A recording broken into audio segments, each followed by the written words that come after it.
What's going on, guys? Zuko back with another last Epoch video. Hope you're all doing very, very well. I wanted to make a video for beginners, for people who are brand new to this action RPG and have absolutely no idea what spec or what class they want to play.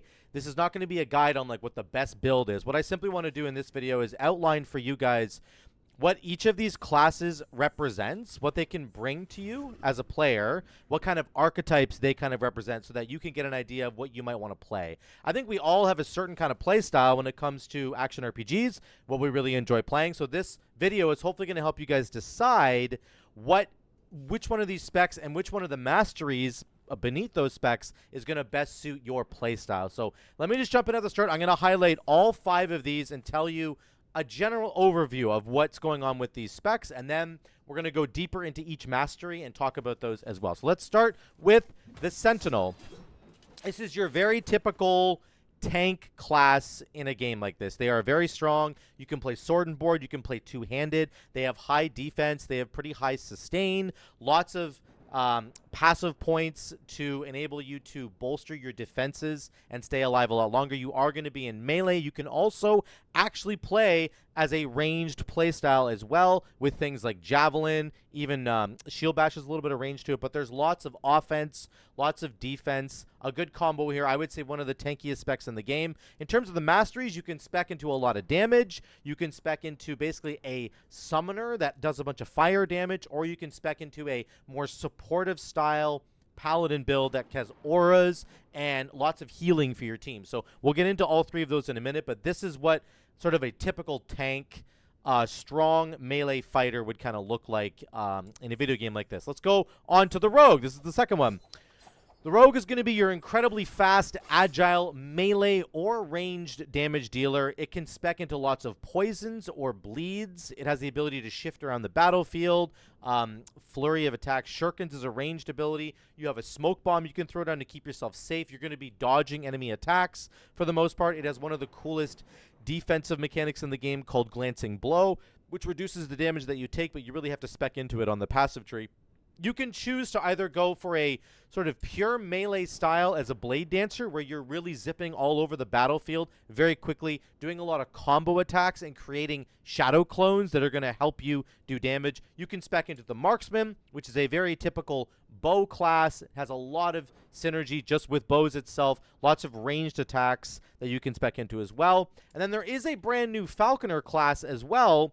Oh, let me bring this over here. There's a brand new Falconer class that just got announced. We don't actually have the ability to see it in game quite yet, but it has the ability to play with this new pet. I'll talk about this in a minute, but it's a very unique gameplay style with an actual pet that's immune to all damage and does a bunch of cool things with you. I'll talk about that a little bit later. So that's the Rogue.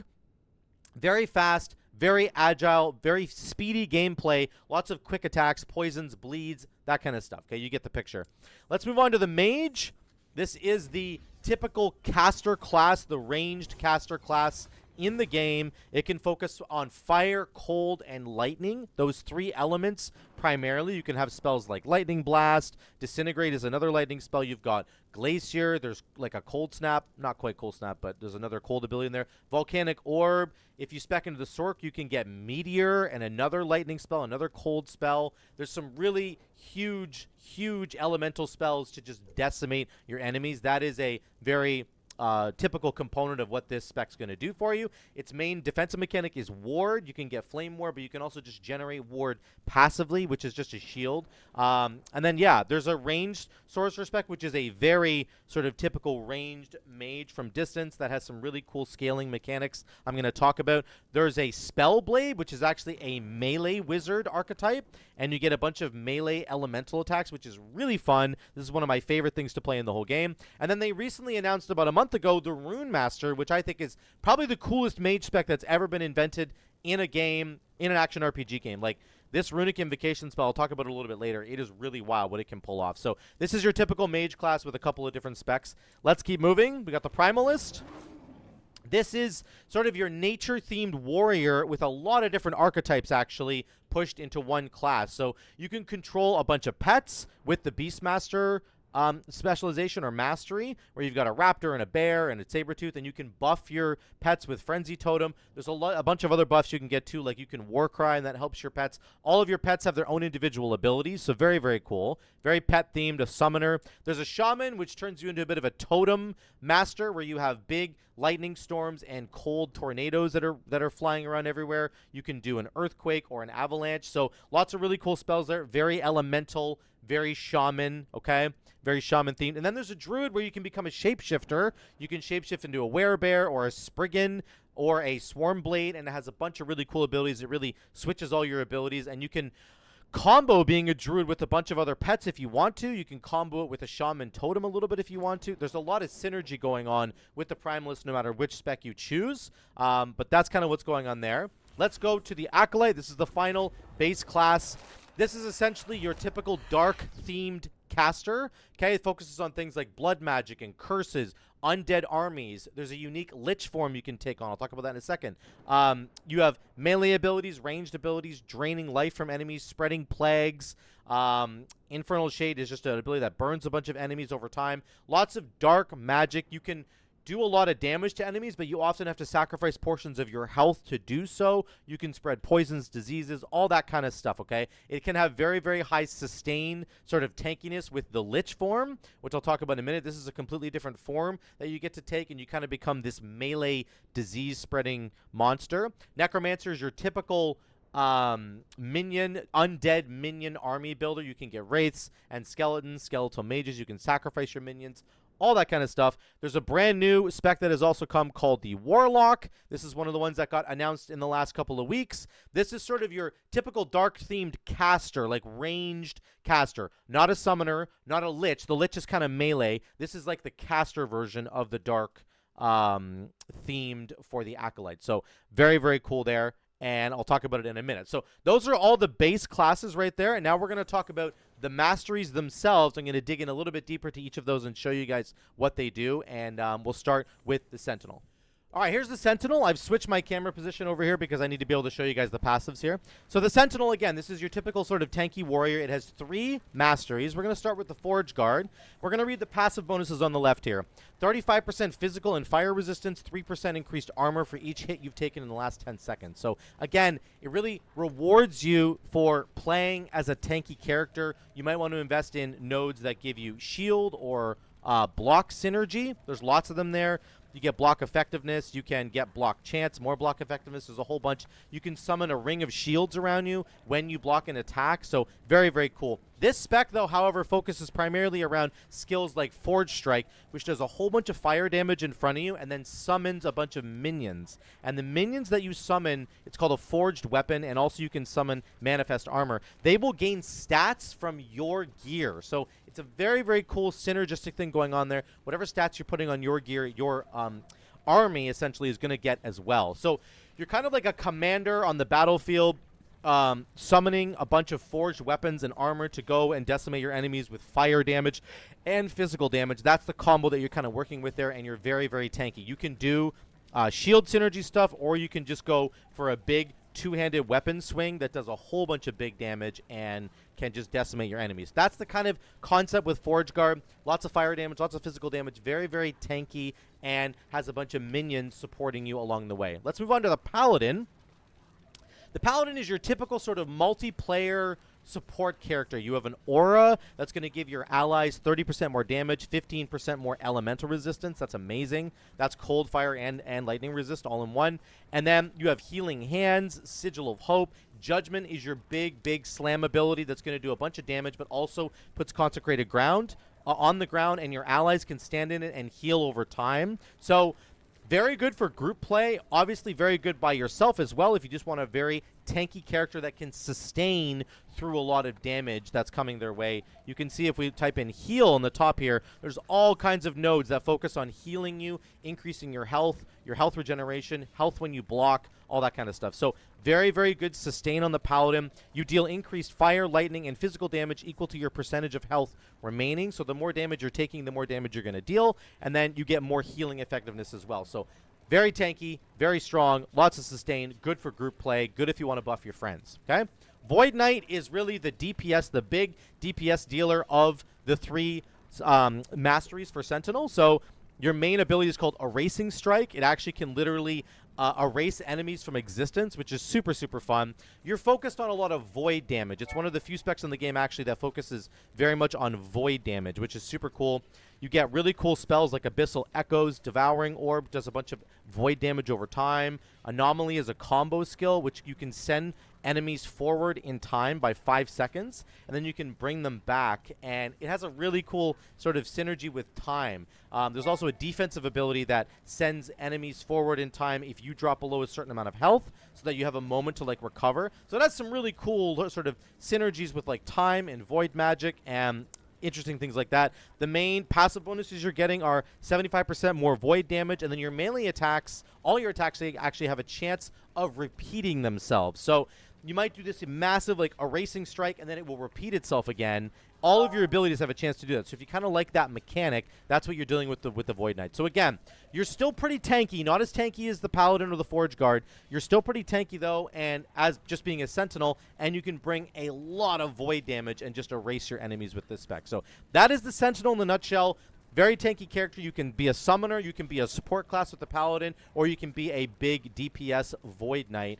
It's up to you what you want to play. Let's move on to the Rogue. All right, so here's the Rogue. Again, we have the base class here. This is just a passive tree that I'm looking at. We're going to look at the Marksman first. So the Marksman is, again, the main ranged sort of physical DPS dealer in the entire game. There's really nobody else that sort of fits that role except for the Marksman. Using a bow, attack grants 5% attack speed, can stack up to 5 times. All stacks fall off after you've not used a bow attack recently. 50% increased damage while using a bow. So lots of synergy, of course, with bows. You're going to get things like Detonating Arrow, Multi-Shot, Dark Quiver, and then the Hail of Arrows. And you can spec into all of these and make them really, really strong. You can synergize with a bunch of different elements. So Detonating Arrow, of course, ends up doing, it explodes and does fire damage, I believe.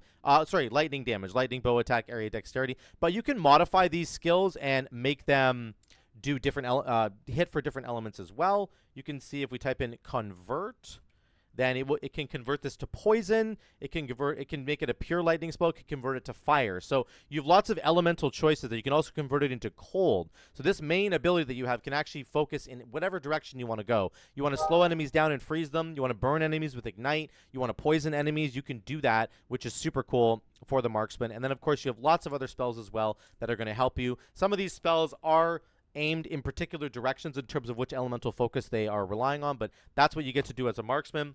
You have, obviously, you need to be using a bow at all times. Your defense is a little bit lower, I would say, than something like the Sentinel for sure. You're basically going to rely on being able to physically dodge enemies' attacks by just moving out of the way and then just raining destruction down on them. This spec does a ton of extra damage. It is really, really strong on the damage side, but you do have to be a little bit careful with the defense side. You don't really have a lot of forms of defense. I think Glancing Blow might be the only... You don't even have any Glancing Blow properties. So the Rogue does have some Glancing Blow properties, which I talked about earlier. Makes you take 35% less damage. But look, the Marksman doesn't even have a single node for Glancing Blows. So very, very squishy potentially, but you can do crazy amounts of damage. So the best defense is a good offense. That's the Marksman strategy. Let's look at Blade Dancer. Blade Dancer is the melee version of the Rogue. It is all about dancing around the battlefield and basically causing a lot of chaos and doing a ton of damage and decimating your enemies really, really quickly.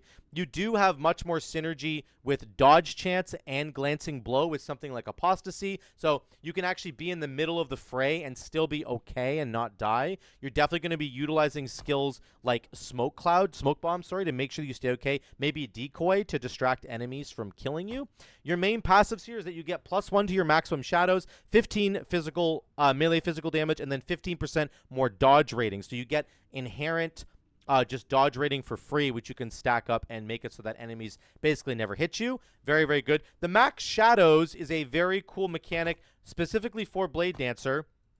If I type in shadow here, you can see that you can have an additional shadow. Skills used by shadows deal increased damage. You can have a maximum number of default 3 shadows at once by default. So shadows are basically similar to the Void Knight. They are allies that will copy your abilities when you do them. So there are certain abilities that have really, really good synergies with your shadows, and they will proc a shadow to copy the last ability that you did, and that creates some incredible scenarios where you can just create crazy amounts of damage. So basically every ability that you have as a Blade Master can have a shadow proc it as well, which is very fun, very, very cool. So it's all about doing an ability and then having 3 or 4 or 5 shadows proc that ability afterwards and do crazy amounts of damage, okay? So that's kind of the playstyle that you're looking at. Again, very fast, very agile spec right there. And then once again, we're going to look at the Falconer, which we can't look at the passive tree right here, but we have a pretty good idea up here about what's going on with the Falconer.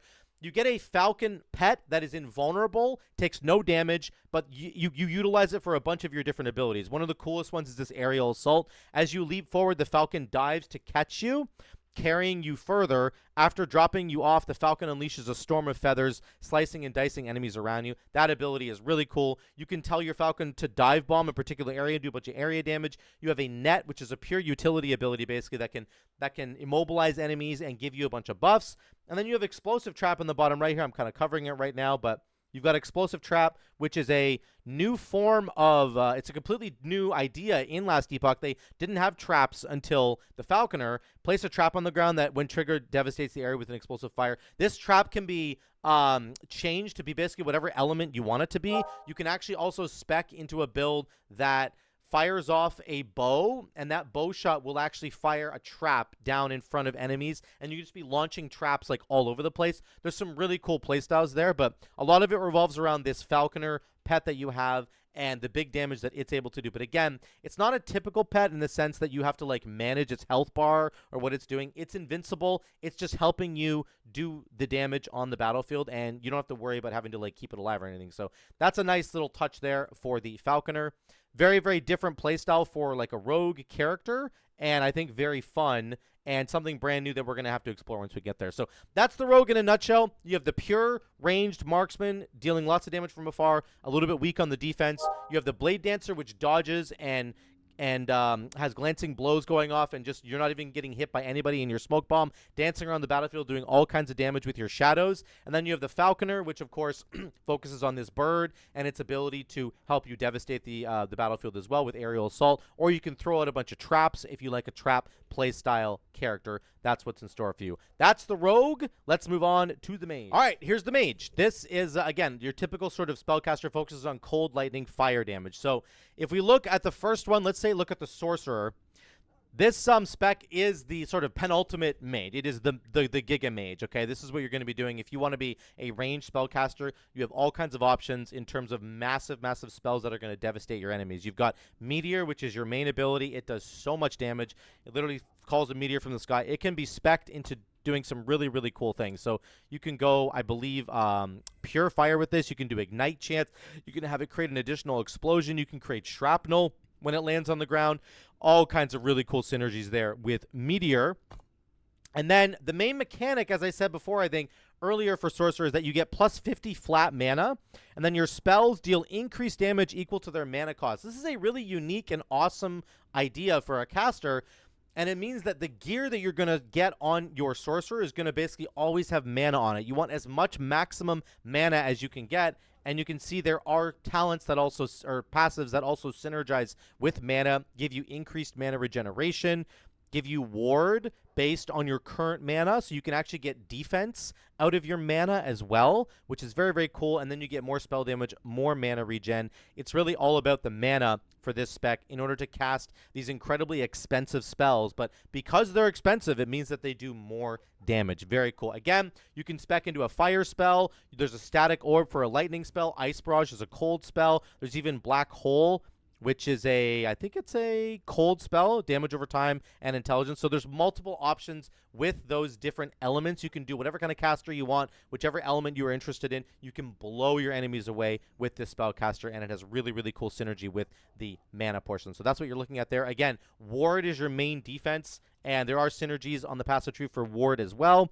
Increased spell damage, ward retention. This is your main way that you're going to stay alive, so you're going to want to put some points into that. Let's look at the Spellblade. This is one of my absolute favorite specs in the game. I actually have one right now. It is the melee wizard, and you have a bunch of abilities that are going to decimate your enemies from close range that are all elemental themed. Right now I'm doing very much a lightning sort of static Spellblade. But let's look at the passives for Spellblade. You gain 4 ward on melee hit, and mana spent on melee attacks is converted to ward. So again, as I talked about ward for the sorcerer being really important to keep them alive, it's even more important for the Spellblade, because the Spellblade is up close and personal. You are hitting enemies in melee range, so you're going to be taking damage, you're going to be getting hit. But this is the most incredible, like one of the tankiest specs that I've played. I'm not even going to lie. The amount of ward that you get, which again is just a shield if you don't know what ward is. I have some right here. You can see I have current ward, 362. I'm actually maintaining that ward because of my ward retention.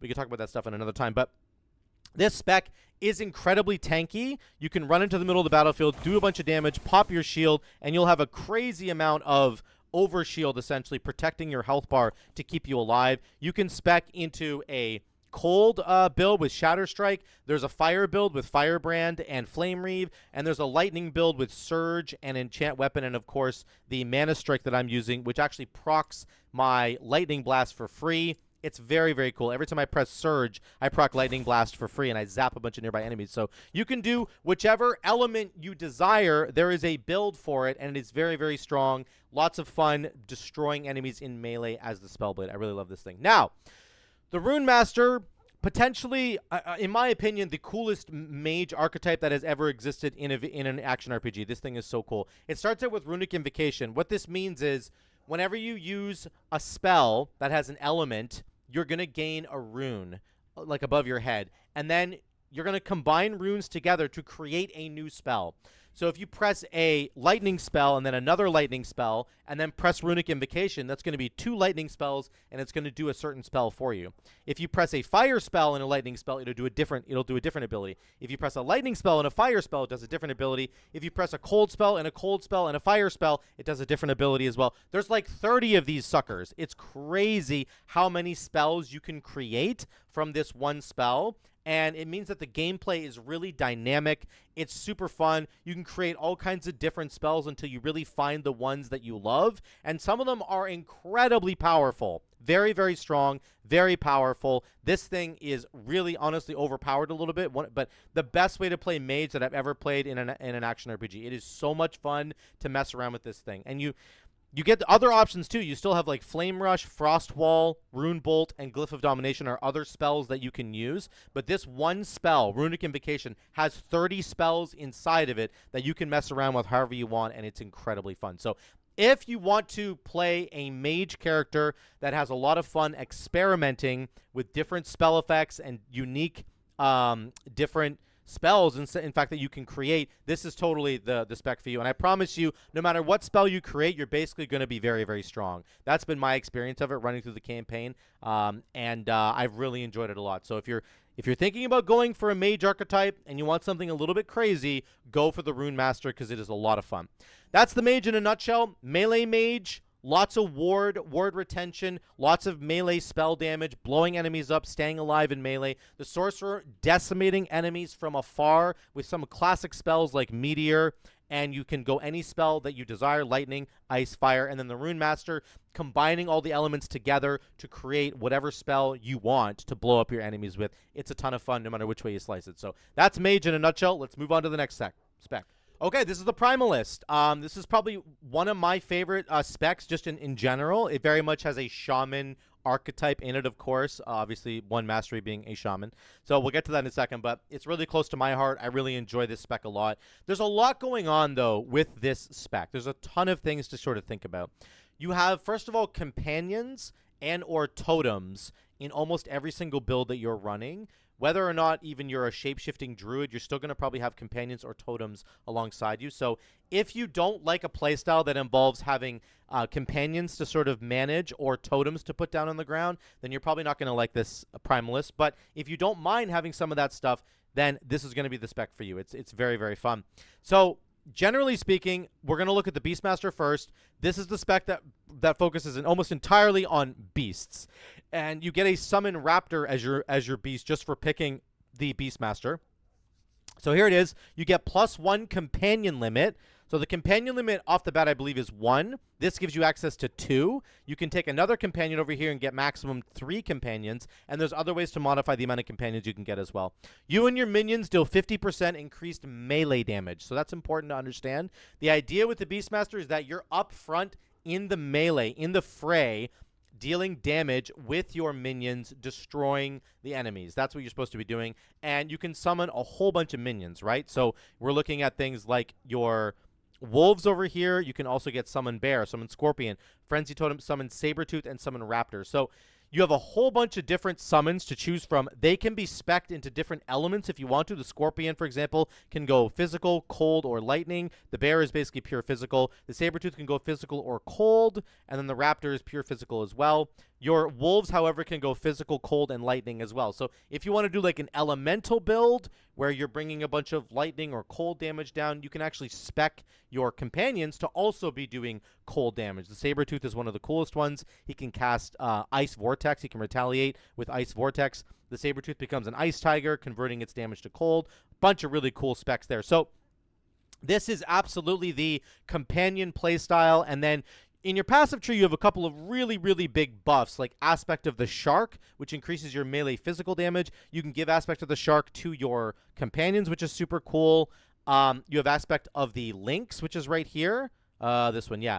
Whenever you use a companion ability, you get Aspect of the Lynx, which gives you increased critical strike chance. And then you can get Crit Multi. And then you can make all your companion, all your aspect buffs last longer. There's also Aspect of the Boar, which reduces your damage taken, which is very important because you're going to be up front and close in the melee with all your companions. So that's what this spec offers, this mastery. It is all about companions. It's all about being up close and personal in the melee, dealing damage with your companions. Every one of your companions will have a unique ability that they can use that will buff everybody in the party. So very, very good support for your team and for you and for all your other minions that you have. It's super cool. Super, super fun. Let's look at Shaman. Shaman is very much close to my heart, of course, because it's very similar to Shaman from World of Warcraft, which is the main game that I'm playing, of course. Your main spell you're going to get is called Summon Storm Totem. This thing does a bunch of lightning damage to enemies, and it is, of course, a totem, which, if you look at your passive here, is very important. -5 to totem mana cost, +10 attunement. Attunement is a stat that buffs your companions and your totems, generally speaking. A lot of those kinds of abilities. And then 50% elemental resistance while you control a totem. So you're actually very, very tanky as a shaman. You get 50% cold, lightning, and fire res for free when you have a totem down, which is kind of insane. So very, very tanky. You can be a spellcaster. You can actually be upfront in the melee as well if you want to. There's big spells like Tornado, Earthquake, and Avalanche, but a lot of these spells can actually be spec'd to proc off of your melee attacks. For example, Tornado can do that, which is super, super cool. It's in the new spell tree. I'll show that later. But Tempest Strike essentially can actually proc Tornado. There's an updated version of Tempest Strike that's coming tomorrow, so we can talk about that later. But the main point is you are a big elemental caster or melee, and you're going to have a totem down at all times. You're going to be casting big spells, and you're going to be decimating your enemies with the elements. You have physical elements of Tornado, cold with the Avalanche, and then more physical with Earthquake, but you also have lightning damage. You can spec into lightning damage, get a bunch of storms going on, all kinds of stuff like that. So very cool archetype if you want to be a big elemental spellcaster, but not be a mage, and instead have like really cool totems that are buffing you and different spells than what the mage has, then this is going to be the spec for you. Finally is the Druid. This is the main shapeshifter in the game. There is an Acolyte spec that has a shapeshifting ability as well, but this is the main one. You can have Werebear form as your first form, and then as you spec into this tree, get more passives put in here, you're going to get Spriggan form. You can summon a Spriggan, which is like a spellcaster that does a bunch of nature damage. And then you have Stormblade form, which is really cool. Or Swarmblade, sorry. It's sort of like you're like a buzzing fly kind of thing that goes around. Really cool form though. You're very fast and agile. You have a bunch of swipe abilities. You can summon a bunch of bees and do like beehive companion stuff. It's very cool actually. So that's a neat one. The Werebear, of course, has its own abilities. It's very tanky. A big swipe ability, an ability to sort of trample enemies. Very tanky, very strong shapeshift form. The Spriggan form is like a caster form where you can do a bunch of abilities things like Entangling Roots gets a big buff when you're in Spriggan form. Lots of plants and vines that you can send out to like poison enemies and do a bunch of cool things like that. So that's what you're looking at. 3 main forms for the Druid, and then your passives here. When you leave a transformed state, gain 70% damage reduction for 2 seconds, 20% increased health and mana. So very, very tanky. And then you can spec into a lot of damage as a Druid because your passive bonuses just make you so incredibly tanky. Lots of shapeshifting in and out of different states and gaining bonuses for shapeshifting.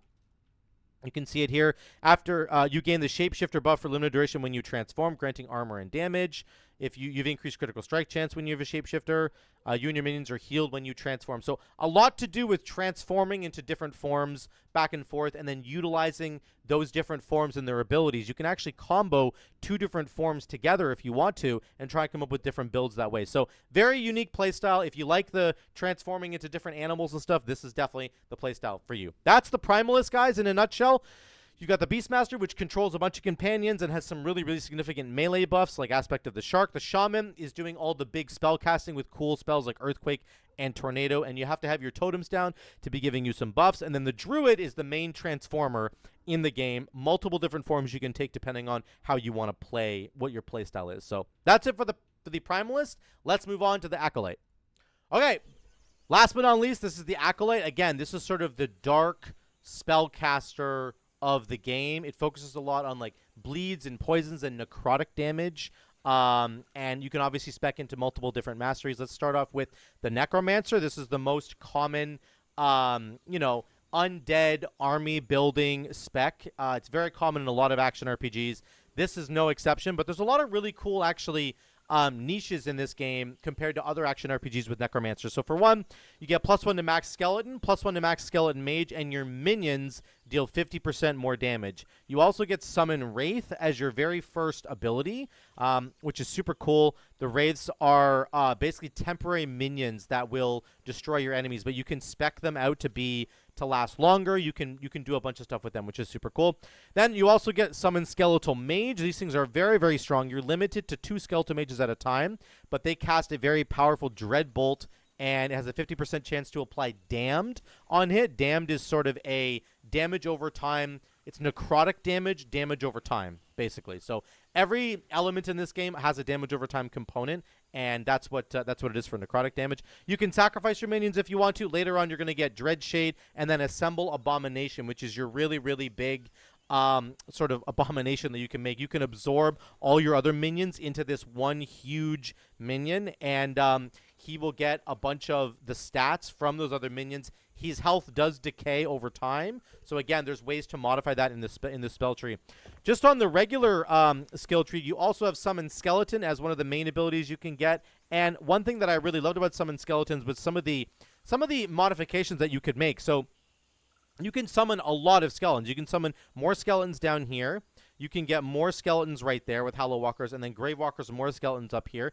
You can decide if you want skeleton archers or skeleton warriors or skeleton rogues. And skeleton rogues get added to the pool. Very, very cool. They teleport and throw shurikens and stuff. But you can modify whether or not you want certain skeletons removed from the pool. So skeleton warriors are removed from the pool if you go over here and take the archer one. And then if you go down here, skeleton archers will be removed from the pool, which is super cool. So you can really modify what your undead army is going to look like, whether it's going to be comprised of just skeletal mages or just skeletal warriors. It's very cool, and that might modify how you do your gameplay when you're running around cursing enemies. Maybe you want to do a melee playstyle as a necromancer with the harvest ability. That's a melee attack that can actually buff your skeletons and stuff. Or you can stay as a ranged caster and do something like summon a volatile zombie, which is also a minion, and it will explode. There's some really cool things you can do with minions in this build.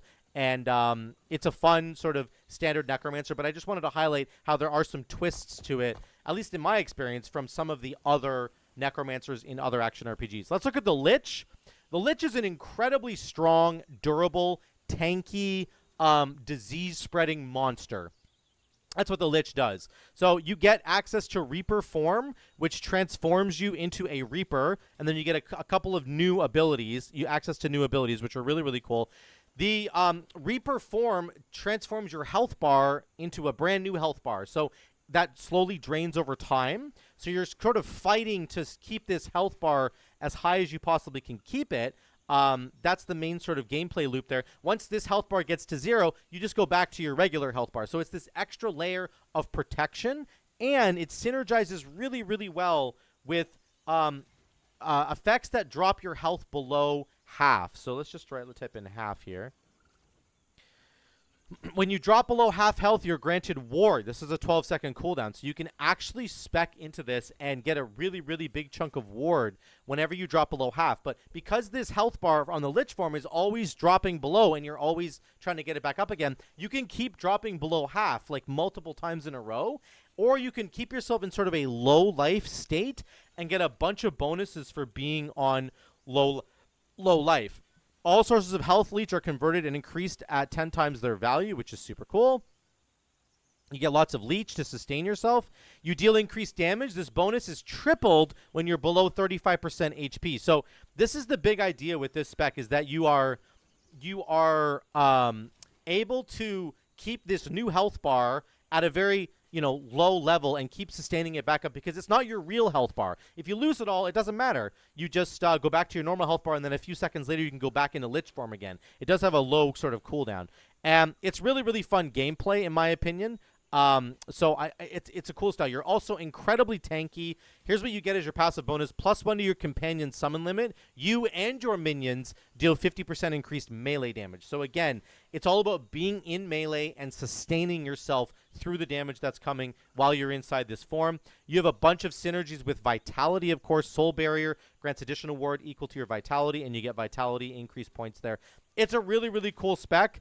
It's basically a melee disease-spreading tank, and some of the tankiest builds in the whole game actually can be a Lich. So that's kind of that style there. Finally, we're going to talk about the Warlock. This is the other spec that got announced, and we haven't really seen a full passive tree yet, or at least I don't have access to it. But we kind of know what it's all about. It is a dark spellcaster, ranged spellcaster, very much like the Sorcerer, okay, in terms of what it's able to do. And it has a bunch of really cool new spells. It focuses on fire damage and necrotic damage, combining those two together. It has a whole bunch of new Warlock curses, as you can see. I'm going to move my camera back over here. So there's a bunch of new Warlock curses: Anguish, Penance, Decrepify, Acid Skin, Torment. They're very, very cool. You get some interesting abilities like Chthonic Fissure. You tear open a fissury line in the ground, and it unleashes a bunch of vengeful spirits that curse your enemies. You get Chaos Bolts, unleash a barrage of chaotic fire and necrotic projectiles, devastating an area. Ghost Flame is basically a channeled spell where you sit there and you just breathe necrotic and fire damage on enemies. Very, very cool. Profane Veil is your big sort of defensive ability as a Warlock, where you kind of just go invulnerable and also deal necrotic damage to enemies around you. So it is a very, very cool long-range spellcaster that focuses on dark magic.